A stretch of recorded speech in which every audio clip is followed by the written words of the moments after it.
Cops arrest black woman without cause, then Homeland Security storms into court. The handcuffs bit into Aisha's wrists as she stumbled down the precinct steps, the officer's grip tightening like a vice.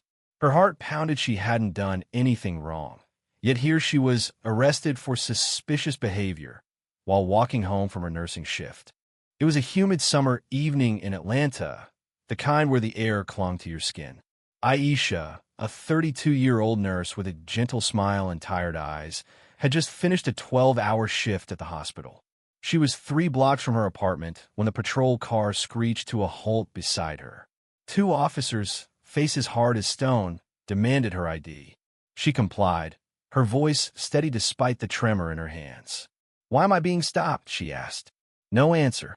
Instead, they twisted her arms behind her, claiming she matched a description. Of what? They wouldn't say.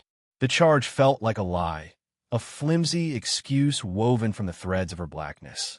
In the precinct, Aisha sat in a cold, gray holding cell, her scrub still smelling faintly of antiseptic.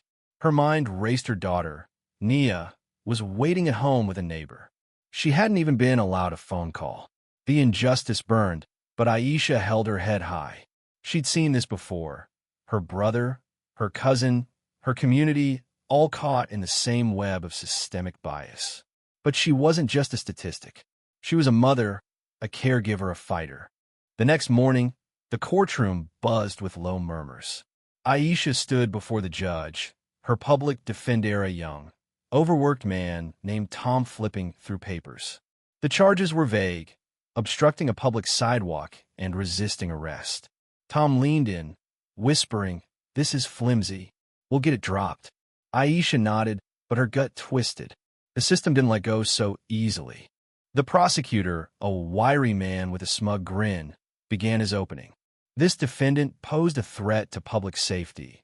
His words were cut short by commotion at the back of the room. The double doors slammed open, and 6 Homeland Security agents stormed in, their dark uniforms and stern faces silencing the crowd. Aisha's breath caught. This wasn't just a local arrest anymore. "Ms. Aisha Carter, you're now under federal detainer," the lead agent barked, flashing a badge. Gasps rippled through the courtroom. Tom shot to his feet, demanding answers. "On what grounds?" he shouted. The agent's response was cold: suspected ties to a national security threat. Aisha's knees buckled, but she caught herself on the table. National security? She was a nurse, not a terrorist. The room erupted in chaos. Spectators whispered, journalists scribbled, and the judge pounded his gavel, demanding order. Aisha's mind spun. This was no mistake. It was escalation, a deliberate attempt to bury her under the weight of bureaucracy and fear. Her arrest wasn't random. It was a message. But to whom and why?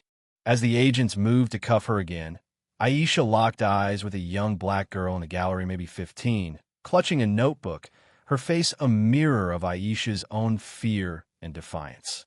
That girl could be Nia someday. The thought ignited something in Aisha.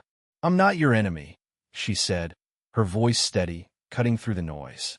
The agents hesitated just for a moment. Tom argued fiercely, citing Aisha's clean record, her community work, her role as a single mother. The judge, a gray-haired woman with tired eyes, seemed torn. "This court will not be intimidated," she said, glaring at the agents. "But I need evidence." The agents produced a sealed file, claiming it contained classified information. The judge's face tightened. Aisha's fate hung in the balance, a pawn in a game she didn't understand. Hours later, in a holding room, Tom revealed what he'd learned. Aisha's name had been flagged in a database, likely due to a protest she'd attended years ago against police brutality. The system had marked her, waiting for a moment to strike. "They're trying to make an example of you," Tom said, his voice low. "But we're fighting this." Aisha thought of Nia, of the girl in the courtroom, of every person who'd been silenced by a system that saw their skin as a threat. She wasn't just fighting for herself now. She was fighting for them. The case drew attention. Activists rallied outside the courthouse, chanting Aisha's name. News outlets picked up the story, exposing the flimsy charges and the overreach of Homeland Security. Aisha's community nurses, neighbors, church members showed up, their presence a quiet rebellion against the machine. In the end, the judge dismissed the federal detainer for lack of evidence, but the local charges lingered, a reminder of the system's persistence. Aisha walked out of the courthouse, free but not unscarred. The crowd cheered, but her victory felt fragile. She hugged Mia tightly, whispering, "We keep going." Aisha's story wasn't over. The fight against bias, against a system that criminalized her existence, would continue. But in that courtroom, she'd stood tall, a beacon for others. Her defiance, her humanity, shone brighter than the cuffs that tried to bind her. And somewhere, that young girl from the gallery was watching, learning, ready to carry the torch. Thank you for listening. If you find it interesting, please like and subscribe to follow the next stories.